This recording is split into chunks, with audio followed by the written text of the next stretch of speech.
Hello friends, good morning. ધોરણ 10 વિષય ગણિત ઓનલાઈન અભ્યાસક્રમમાં આપ સૌનું સ્વાગત છે। વિદ્યાર્થી મિત્રો, ગયા સોમવારે આપણે ચેપ્ટર 6 ત્રિકોણ પાર્ટ 1 અને પાર્ટ 2 બે ભાગ જોયો, જેમાં આપણે 6.1 અને 6.2 બે સ્વાધ્યાય અને સપ્રમાણતાનું પ્રમેય અથવા થેલ્સનું પ્રમેય એનો અભ્યાસ કર્યો હતો। આજે આપણે આગળ ત્રિકોણની સમરૂપતાના સિદ્ધાંતો ભણીએ એ પહેલા તમને થોડી વાત કરી દઉં કે કોવિડ-19 ને કારણે આ વર્ષે આપણા અભ્યાસક્રમમાં 30% જેટલો ઘટાડો થયો છે। દરેક ચેપ્ટરમાં જ્યારે અમે ચેપ્ટર ભણાવીશું ત્યારે તમને આ ચેપ્ટરમાં કયા દાખલા, રાઇડર કે પ્રશ્નોનો ભાર મૂકવાનો છે એનો વિશે અમે તમને ખ્યાલ આપીશું। આજે ચેપ્ટર 6 માં આપણે 6.1 થી 6.6 સુધીમાં કયા દાખલાને લઈશું, કયા ઉદાહરણો ગણવાના છે, સરકારશ્રી તરફથી જે અમને સિલેબસ આપવામાં આવ્યો છે એનો હું તમને બોર્ડ પર લખાવી દઉં છું, જે તમે તમારી નોટબુકમાં નોંધ કરશો। વિદ્યાર્થી મિત્રો, ચાલુ વર્ષે આપણે પ્રકરણ 6 માં સ્વાધ્યાય 6.1 જે આપણે ભણી ગયા છીએ, ત્રિકોણની સમરૂપતા, પ્રમેય 6.1, સ્વાધ્યાય 6.2 માં દાખલા નંબર 1 અને દાખલા નંબર 2 જે આપણે ઓલરેડી ભણી ગયા છીએ। ત્રિકોણની સમરૂપતાનો સિદ્ધાંત જે આજે આપણે ભણવાના છે, જેમાં તમે ધોરણ 9 માં પણ આ બધી શરતોનો અભ્યાસ કર્યો જ છે। ખોખો શરત, ખોખો શરત, બાબા શરત, બાખુબા શરત, ઉદાહરણ 5 અને ઉદાહરણ 7, તે ઉપરાંત પ્રમેય 6.6, સ્વાધ્યાય 6.4 તેની અંદર દાખલા નંબર 1 અને દાખલા નંબર 8, પ્રમેય 6.8 પાયથાગોરસનો પ્રમેય આપણે પ્રતિપ્રમેય કરવાનો નથી, અને ઉદાહરણ 11। હવે એ ઉપરાંત ઘણા બધા આપણા પ્રકરણોની અંદર દાખલાઓ છે, રાઇડર છે, તો વિદ્યાર્થી મિત્રો તમે બાકીના જે દાખલાઓ છે એ પ્રેક્ટિસ માટે તમે ગણી શકો, પરંતુ આટલી જે વિગત છે કે ઉદાહરણ 5 છે, 7 છે, 11 છે, દાખલા નંબર 1, 2 છે, એ બધા જ દાખલાઓ અને ઉદાહરણ એને આપણે બોર્ડની અભ્યાસ માટે, બોર્ડની પરીક્ષા માટે આપણે એના પર વધારે ભાર મૂકીશું, અને બાકીના દાખલાઓ તમે પ્રેક્ટિસ કરશો તો આગળના દાખલાઓ તમને આપવા આવડી જશે। એટલે આટલી જે બાબતો છે સ્વાધ્યાય 6 માં કે આપણે પ્રમેય 6.1 કરવાનો છે, પ્રમેય 6.6 અને પ્રમેય 6.8, તે ઉપરાંત આમાં દાખલા 1, 2, આમાં દાખલા નંબર 1 અને 8 અને આ 3 ઉદાહરણો એને આપણે ખાસ ધ્યાનમાં રાખવાનું છે। તમે તમારી નોટમાં આટલી બાબતોનો ઉલ્લેખ કરી શકો છો।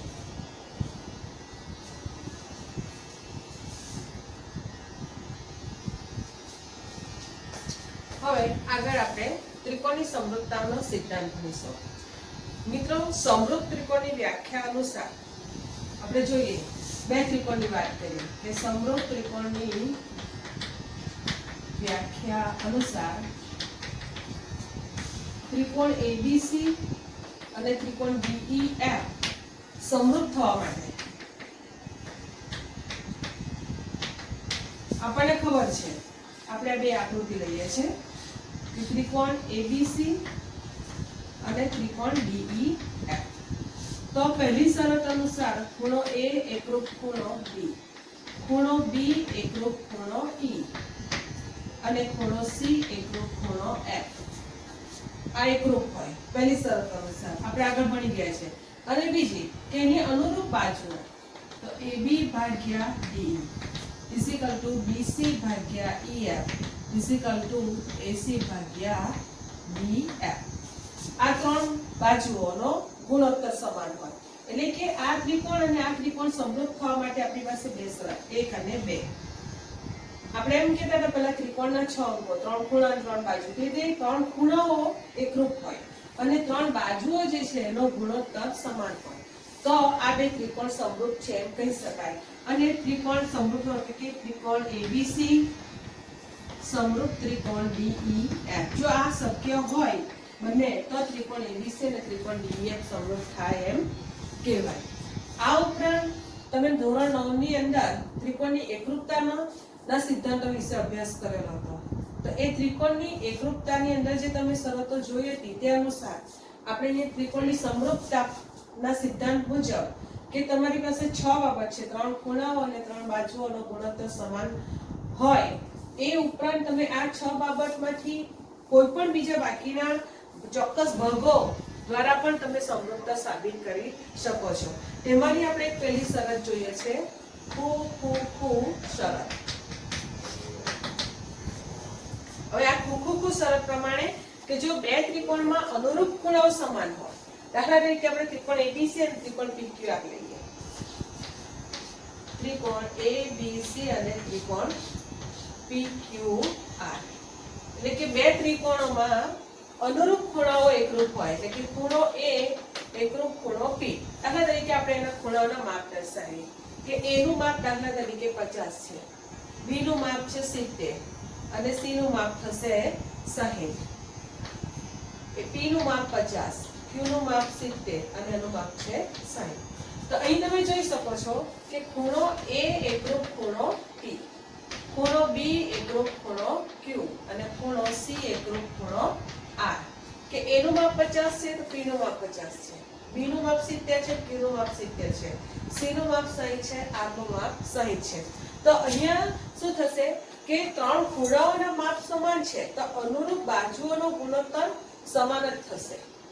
એટલે ફક્ત આપણને અહીંયા દર્શાવ્યું છે કે ત્રિકોણ ABC માં A નું માપ આટલું છે, B નું આટલું છે, C નું આટલું છે, P નું આટલું છે, Q નું આટલું છે, C નું આટલું, R નું આટલું છે.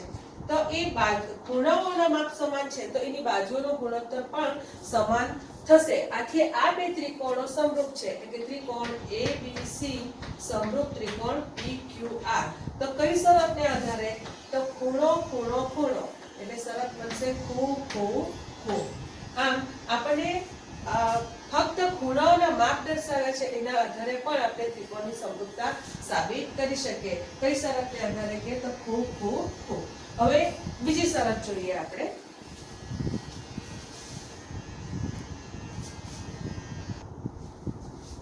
હવે બીજી શરત જોઈએ ખુ શરત કે જો બે ત્રિકોણોમાં એક ત્રિકોણના બે ખૂણાઓ અનુક્રમે બીજા ત્રિકોણના બે ખૂણાઓને સમાન હોય તો એ બે ત્રિકોણો સમરૂપ છે.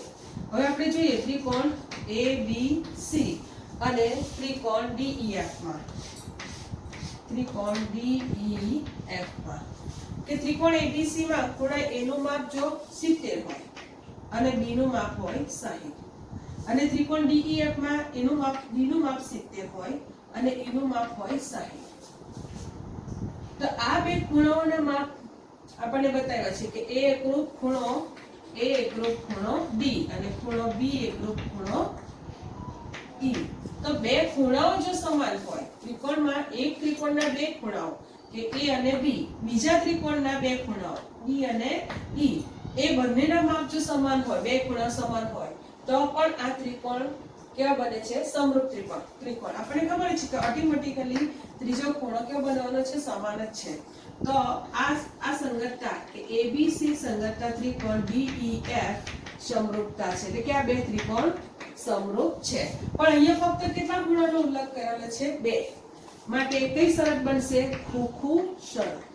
ખુ શરતને આધારે આ બે ત્રિકોણો સમરૂપ બને છે. તેવી જ રીતે આપણે જોઈએ બા શરત. તો બાબા શરતમાં આપણી પાસે બે ત્રિકોણ છે. દાખલા તરીકે હું એક બે ત્રિકોણનો ઉલ્લેખ કરું છું, ABC અને PQR. આ બે ત્રિકોણો કે આ બે ત્રિકોણોમાં એક ત્રિકોણની બાજુઓ, આ ત્રિકોણની બાજુ કઈ આવશે? AB, BC અને AC.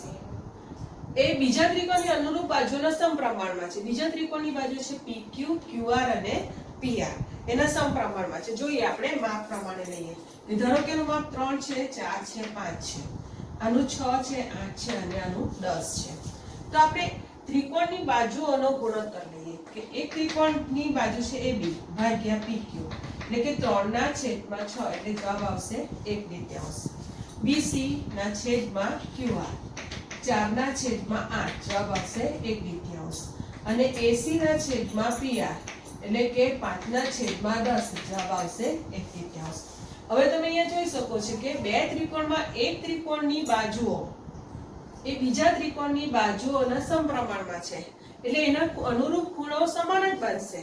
જેવી રીતે આગળ આપણે ખુ શરત બન્યા કે જો ખૂણાઓ સમાન છે તો બાજુઓનો ગુણોત્તર સમાન થાય. તેવી રીતે અહીંયા બાજુઓનો ગુણોત્તર સમાન થાય છે તો ખૂણાઓ પણ કેવા બનશે? સમાન જ. એટલે કે આ બે ત્રિકોણ સમરૂપ, એટલે ત્રિકોણ ABC સમરૂપ ત્રિકોણ PQR સમરૂપ સંગતતા સમરૂપતા છે. કઈ શરતને આધારે? બા બા બા. આપણે શેનો ઉલ્લેખ કરેલો છે? બાજુ. એટલે કે બાજુ બાજુ બાજુ એટલે બા બા બા શરતને આધારે આ સંગતતા સમરૂપતા થાય. હવે આપણે આગળની જે શરત છે એના વિશે આપણે અભ્યાસ કરીશું. બાખુબા શરત. ચોથી છે બાખુબા શરત. ધ્યાનથી જોજો કે બે ત્રિકોણોમાંનો એક ખૂણો, જો બે ત્રિકોણમાં એક ત્રિકોણનો એક ખૂણો બીજા ત્રિકોણના એક ખૂણાને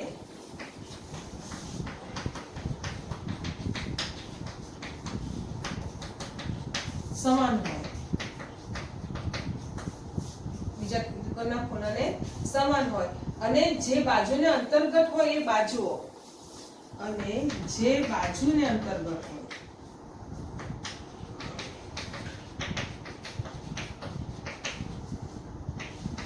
તે બાજુઓ સમપ્રમાણમાં હોય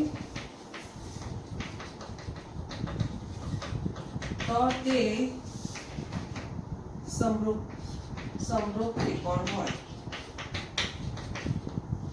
ચાલો આપણે જોઈએ કે માની લીધું કે આ ત્રિકોણ એક છે આપણી પાસે ને આ બીજો એક ત્રિકોણ છે, ત્રિકોણ ABC ત્રિકોણ PQR.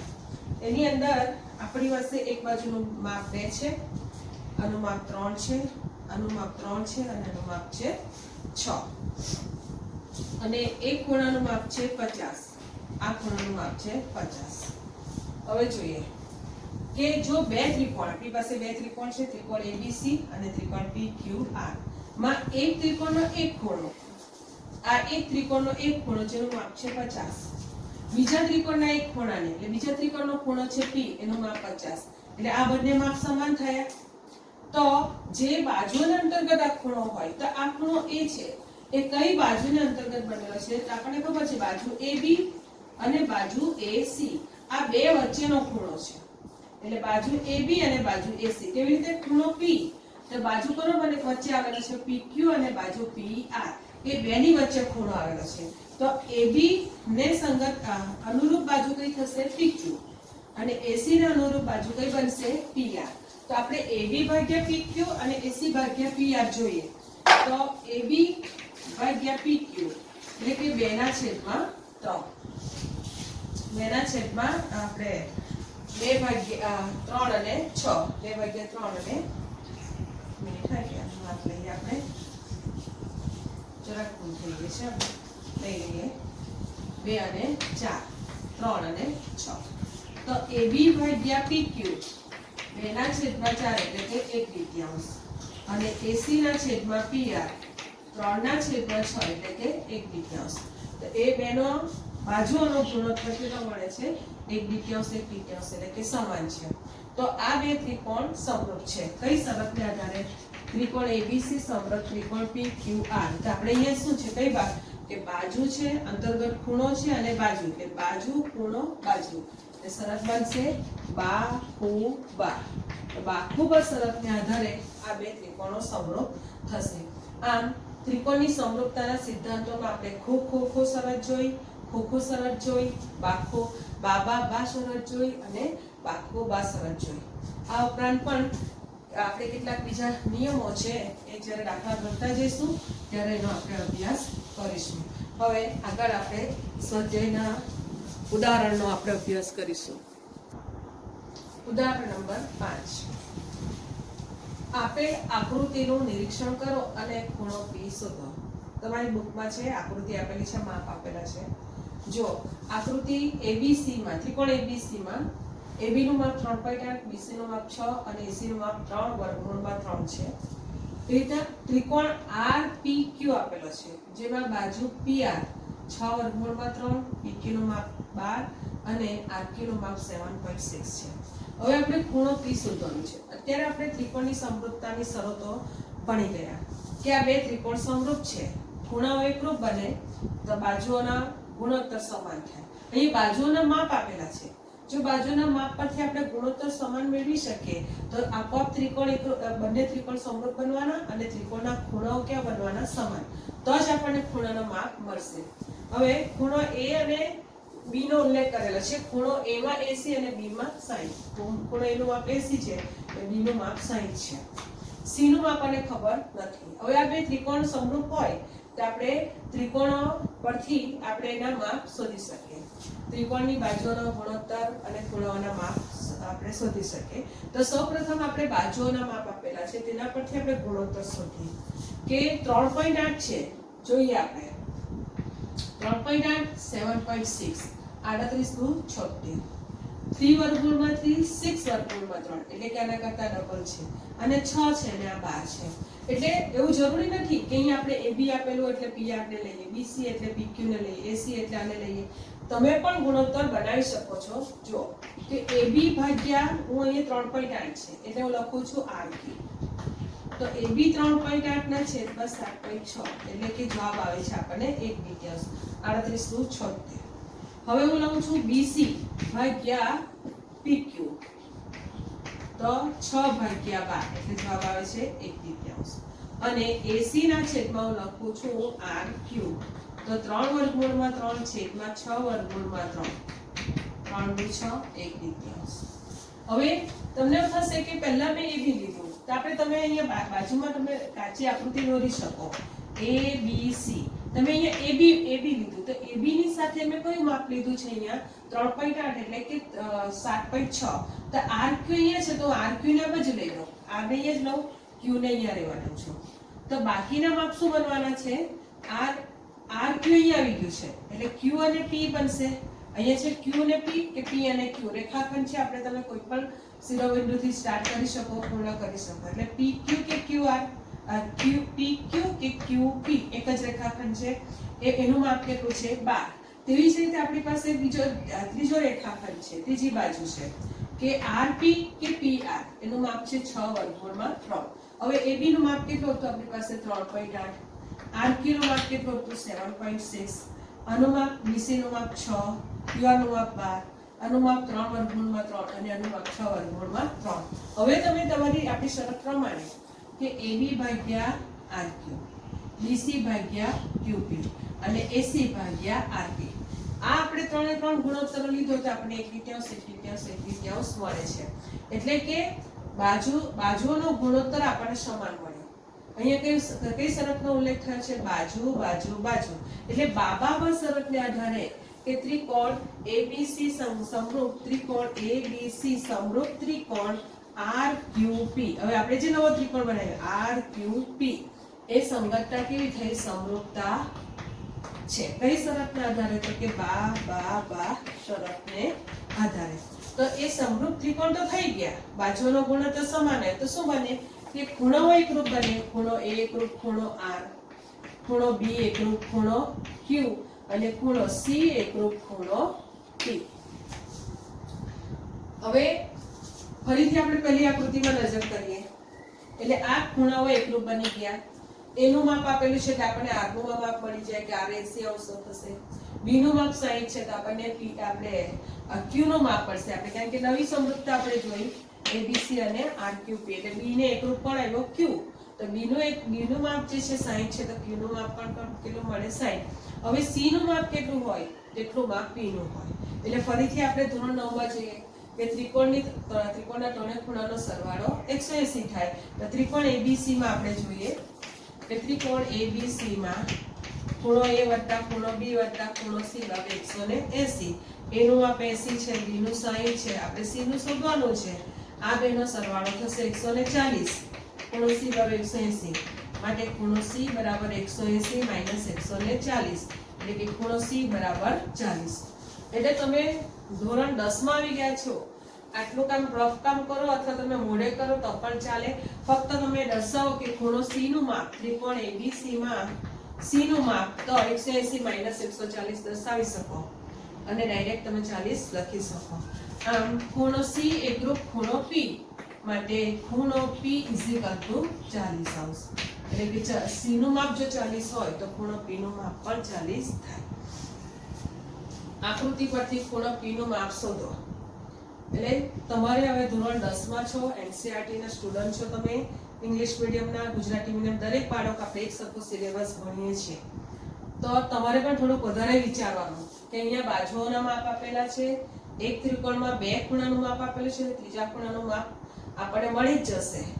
તેના પરથી આપણે પહેલા તો એની સમરૂપતા શોધવાની કે કયા શિરોબિંદુ સાથે કયું શિરોબિંદુ આવશે. એટલે કે ત્રિકોણ ABC સાથે R, અહીંયા આપણે જોયું તો RPQ હતું, પરંતુ આપણે બાજુઓનો ગુણોત્તર સાબિત કરો તો આપણને કઈ સંગતતા મળી? RQP મળી. એ બધું આપણે 9મા ધોરણમાં ભણી ગયા છીએ. તે પરથી આપણે ખૂણાઓ જોયા કે કયા ખૂણાને ઉપરાંત એકરૂપ કયો ખૂણો છે. તેના પરથી ત્રીજા ખૂણાનું માપ શોધ્યું અને ત્રીજા ખૂણાને એકરૂપ ખૂણો P હતો તો એ P નું માપ આપણને મળી ગયું. હવે આપણે બીજું ઉદાહરણ છે, ઉદાહરણ નંબર 7, તેનો આપણે અભ્યાસ કરીશું. આટલો વિદ્યાર્થી તમને ખ્યાલ આવી ગયો હશે. પહેલા આપણે આકૃતિ દોરી લઈએ.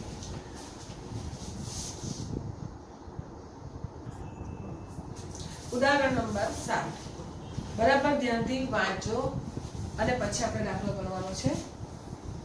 90 સેન્ટીમીટર ઊંચાઈવાળી એક છોકરી વીજળીના થાંભલાના તળિયેથી 1.2 મીટર સેકન્ડની ઝડપથી દૂર જઈ રહી છે. વીજળીના થાંભલાથી આટલી દૂર છે એવું આપેલું નથી આપણને, અને છોકરીની ઊંચાઈ આપેલી છે 90 સેન્ટીમીટર, અને એવું કીધું કે વીજળીનો થાંભલો છે તેનાથી આટલા 1.2 મીટર પ્રતિ સેકન્ડની ઝડપથી જઈ રહી છે, ચાલી રહી છે. જો વીજળીનો ગોળો જમીનના સમતલથી 3.6 મીટર ઊંચો હોય, એટલે આ જમીન છે, થાંભલો ધારો કે વીજળીનો થાંભલો એ બી છે, તો તેનાથી જમીનના સમતલથી 3.6 મીટર ઊંચે હોય આ વીજળીનો ગોળો, તો 4 સેકન્ડ પછી તેના પડછાયાની લંબાઈ શોધો. શોધવાનું છે આપણે છોકરીના પડછાયાની લંબાઈ. આપણને ખબર જ છે કે માની લીધું કે આ એક આપણો લાકડીનો થાંભલો છે અને અહીંયા આપણે બલ્બ છે, બલ્બની વાત કરીએ. તમને ખબર જ છે કે આ લાકડીનો પડછાયો ક્યાં પડશે? એની વિરુદ્ધ બાજુ. જે બલ્બ છે તેની વિરુદ્ધ બાજુમાં આપણને પડછાયો પડશે. તો અહીંયા આપણે આ વીજળીનો થાંભલો છે, તો આ જે છોકરી જાય છે તો એ છોકરીનો પડછાયો એની આગળ જ પડશે, એટલે કે પડછાયો કેટલો બનશે? DZ. અહીંયા એવું કીધું 90 સેમી ઊંચાઈવાળી એક છોકરી વીજળીના થાંભલાના તળિયેથી દૂર જઈ રહી છે. વીજળીનો બલ્બ જે છે ગોળો જમીનના સમતલથી આટલા મીટર ઊંચો હોય તો 4 સેકન્ડ પછી તેના પડછાયા એટલે કે છોકરીના પડછાયાની લંબાઈ શોધો. તો પહેલા તો એ થાંભલા પાસેથી 12 પ્રતિ સેકન્ડની ઝડપથી જાય છે. એટલે આપણે અહીંયા આકૃતિ પરથી આપણે પહેલા લખીએ કે ધારો કે AB શું છે? વીજળીનો થાંભલો છે. ધારો કે AB વીજળીનો થાંભલો છે. હવે અહીંયા જે લખીએ છે, જે આપણે આકૃતિ દોરી છે એ જ લખીએ છીએ, એમાં કોઈ મોટી વાત નથી. છતાં પણ છોકરાઓને શું થાય કે લખવાનું કેવી રીતે? તો AB થાંભલો, આપણે આ થાંભલો દોર્યો છે તો AB થાંભલો તો થાંભલો. હવે B થી E સુધીનું અંતર અથવા CD, તો આપણે લઈ લઈએ કે CD કોણ છે? તો છોકરી. તો CD વીજળીના થાંભલા 4 સેકન્ડ પછીની છોકરીનું સ્થાન, એટલે કે 4 સેકન્ડ પછી છોકરીનું સ્થાન કેટલું થશે? CD જેટલું. કેમ કે ચાલતી આવે છે થાંભલાથી 12 મીટર પ્રતિ સેકન્ડની ઝડપથી ચાલતા અહીંયા આવી ગઈ છે, અને એનો પડછાયો આવી છે. એટલે આકૃતિ પરથી DE છોકરીનો પડછાયો, કે આકૃતિ પરથી DE એટલે કે પડછાયો કોનો? છોકરીનો. AB વીજળીનો થાંભલો. હવે B થી D છોકરી સુધીનું અંતર, અને DE બરાબર આપણે લઈ લઈએ કે x મીટર છે, અને BE કેટલું થવાનું? આપણે BD કેટલું થવાનું છે આપણે શોધવા પડશે કે BD એટલે છોકરી જે ચાલતી આવી છે કેટલા 4 સેકન્ડમાં તેનું અંતર થશે. હવે BD બરાબર 1 સેકન્ડમાં 1.2 મીટર પ્રતિ સેકન્ડ. એટલે 1 સેકન્ડની અંદર 1.2 મીટર એટલું કાપે છે. તો આપણે સાદી ગણતરી કરીએ, એક સેકન્ડની અંદર 1.2 મીટર જેટલું અંતર કાપે, તો 4 સેકન્ડની અંદર કેટલું અંતર કાપે? 1.2 ગુણ્યા એટલે કે 12 ચોક 48, 4.8 મીટર. એટલે 1.2 ગુણ્યા 4 એટલે કે 4.8 મીટર જેટલું અંતર કાપે. એટલે બીડી એ થશે આપણે અહીંયાથી 4.8 મીટર. અને ડી કેટલું ધાર્યું આપણે? x, પડછાયાની ઊંચાઈ. હવે છોકરીની ઊંચાઈ છે સીડી. કેટલી છે? આપણે સીડી છોકરીની ઊંચાઈ 9 સેન્ટીમીટર. એટલે આપણે 0.9 મીટર. એટલે આપણે એને મીટરમાં કન્વર્ટ કરી નાખીએ. 0.9 મીટર. હવે આપણે બે ત્રિકોણ જોઈએ. તમારી નજર સમક્ષ આપણે જોઈએ કે આપણી પાસે એક મોટો ત્રિકોણ છે, ત્રિકોણ A, B અને E. કે ત્રિકોણ A, B અને E છે. અને બીજો એક ત્રિકોણ બને છે C, D અને E. જો હવે ખૂણો B અને ખૂણો D એ બંને એકરૂપ થશે, કારણ કે થાંભલો જમીન પર શિરોલંબ છે. શિરોલંબ એટલે 90 ડિગ્રીને અંશે. એટલે છોકરી પર જમીન પર શિરોલંબ ઉભેલી છે, એટલે ખૂણો D પણ કેટલો થશે? 90 અંશનો. બીજું જોઈએ આપણે કે ખૂણો E અને ખૂણો E. બંને ત્રિકોણની અંદર ખૂણો E આવેલા છે, એટલે E એકરૂપ ખૂણો E. હવે આગળની આપણે ત્રિકોણની સમરૂપતાની શરતો જોઈ ગયા. તેમાં કે બે ત્રિકોણોમાં જો બે ખૂણાઓ સમાન હોય તો ખોખો શરતને આધારે આ સંગતતા કેવી બને? સમરૂપતા છે. એટલે ઓટોમેટિક ખૂણો A એકરૂપ ખૂણો C બને. એટલે ખૂણો A એકરૂપ ખૂણો કયો બનવાનો છે? આપણો C બનવાનો છે. આમ ખૂણો B એકરૂપ D. એટલે આપણે એ ત્રિકોણની ખોખો સમરૂપતાને આધારે સમરૂપ થઈ ગયા છે, તો આપણે બાજુઓનો ગુણોત્તર પણ કેવો બને? સમાન બને. એટલે આપણે એ લખી શકીએ તમે કે ત્રિકોણ ABE અને ત્રિકોણ CDE માં આપણે જોઈ ગયા કે ખૂણો B એકરૂપ ખૂણો D કેવો છે? 90 ડિગ્રી. એટલે કાટખૂણા લખી શકો. ખૂણો E એકરૂપ ખૂણો E એક જ ખૂણા છે, માટે સંગતતા ABE સમરૂપ ત્રિકોણ CDE સમરૂપતા છે. કઈ શરતને આધારે? ખોખો શરત. હવે ખોખો શરતને આધારે બે ત્રિકોણો સમરૂપ બની ગયા. એટલે બાકીની જે શરત છે કે બાજુઓનો ગુણોત્તર સમાન થાય, તો આપણે કઈ બાજુ લઈએ? AB ભાગ્યા CD. તો BD ભાગ્યા DE ભાગ્યા D. એટલે કે AB ભાગ્યા CD DE ભાગ્યા DE. તમે જોઈ શકો છો AB ભાગ્યા CD તો BE ભાગ્યા D. હવે AB નું માપ આપણને આપેલું છે, કેટલું છે? 3.6 મીટર. CD નું માપ આપણને ખબર છે 0.9 મીટર. BE નું માપ 4.8 x. અને DE નું માપ કેટલું છે? x. આપણે ક્રોસ ગુણાકાર કરીએ અને એનો આપણે જવાબ જોઈ લઈએ. ક્રોસ ગુણાકાર 4.8 x 4.8 x ગુણ્યા 0.9 3.6 ગુણ્યા x. હવે 4.8 x 3.6 x ભાગ્યા 0.9 9 ચોક 36. 4.8 x આપણે જોઈ લઈએ 9 ચોક 36 4x.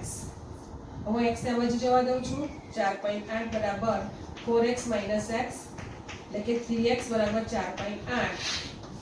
તો x બરાબર 4.8 ભાગ્યા 3 16 તાળી 48. x બરાબર 1.6 મીટર. એટલે કે પડછાયાની ઊંચાઈ 1.6 મીટર હશે. હવે ફરીથી આપણે એક વખત દાખલો જોઈ લઈએ વિદ્યાર્થી મિત્રો. એક થાંભલો છે. થાંભલા પાસેથી એક છોકરી 12 મીટર પ્રતિ સેકન્ડની ઝડપથી જઈ રહી છે. જતા 4 સેકન્ડ પછી એનું સ્થાન આ બનશે અને એની પાછળ વીજળીનો ગોળો છે. એટલે 4 સેકન્ડ પછી આ છોકરીને પણ પડછાયો બનશે DE અને આપણે ત્રિકોણ દ્વારા દર્શાવીએ છીએ. હવે એમ કહ્યું કે આ પડછાયાની લંબાઈ શોધો, પડછાયાનું માપ શોધો. તો આપણે શું શોધવાનું છે? પહેલા તો બે ત્રિકોણ લેવાના છે. એ બે ત્રિકોણ આપણે જોઈએ કે ત્રિકોણ ABE અને બીજો ત્રિકોણ બને છે CDE. સમરૂપતાના નિયમ પ્રમાણે આ બે ત્રિકોણને આપણે સમરૂપ બનાવીએ છીએ. ખોખો શરતને આધારે બંને સંગતતા સમરૂપતા થાય, સમરૂપ બને. એટલે બાજુઓનો જે માપ આપેલું છે AB ભાગ્યા CD અને BE ભાગ્યા D, એના પરથી આપણે આ ગુણોત્તર પરથીનો ક્રોસ ગુણાકાર કરીએ 3.6 ગુણ્યા x 4.8 વત્તા x ગુણ્યા આટલા. હવે આ ગુણાકારમાં છે તો સામે જશે તો છેદમાં જશે. 3.6 અને 0.9 9 ચોક 36 એટલે 4 આવશે એટલે 4x થશે. અહીંયા આપણી પાસે x છે, અહીંયા 4x છે. આ x ને હું જમણી બાજુ જવા દઉં તો 4x - x થશે એટલે કે 3x થશે. એટલે કે 3x બરાબર 4.8 એટલે કે 3x એટલે x બરાબર 4.8 ભાગ્યા 3 16 તારી 48 એટલે કે 1.6 મીટર. એટલે કે x શું ધારેલો આપણે છોકરીના પડછાયાની લંબાઈ x બરાબર 1.6 મીટર થશે. એક બાજુ આપણે જોવા જઈએ કે દાખલો આપણને એવું લાગે કે ખૂબ પ્રશ્નનો છે, બહુ ભારે છે, પરંતુ સિમ્પલ ત્રિકોણની સમરૂપતાને આપણે સાબિત કરીએ એના પરથી આપણે બીજું માપ મળી શકે. આ ગયા વર્ષે બોર્ડની આગળ કઈ કેટલા પેપરોમાં દાખલો પૂછાઈ ગયો હતો. મોસ્ટ ઇમ્પોર્ટન્ટ છે આ ઉદાહરણ, ધ્યાનથી ગણજો. ન સમજ પડે તો ફરીથી આપણે પાછા મળીશું, ત્યારે એનો ઉકેલ તમને ન સમજ પડે તો ફરીથી શીખવાડીશ. આગળના દાખલાઓનો અભ્યાસ કરતા રહેજો. હવે પછીનો જે ચેપ્ટર છે એનો અભ્યાસ આપણે નેક્સ્ટ પીરિયડમાં કરીશું. 6.6 એનો પહેલો અને બીજો એ બે દાખલાનો આપણે અભ્યાસ કરવાનો છે. ખૂણાઓના માપ પરથી આપણે એની સમરૂપતા જ બતાવવાની છે કે કઈ શરતને આધારે બે ત્રિકોણો સમરૂપ બને છે. આશા રાખું છું તમને 6.1 6.2 અને આ ત્રિકોણની સમરૂપતાનો સિદ્ધાંત વિશેનો ખ્યાલ આવી ગયો હશે. થેન્ક યુ, સૌનો આભાર. આપણે નેક્સ્ટ પીરિયડમાં મળીશું.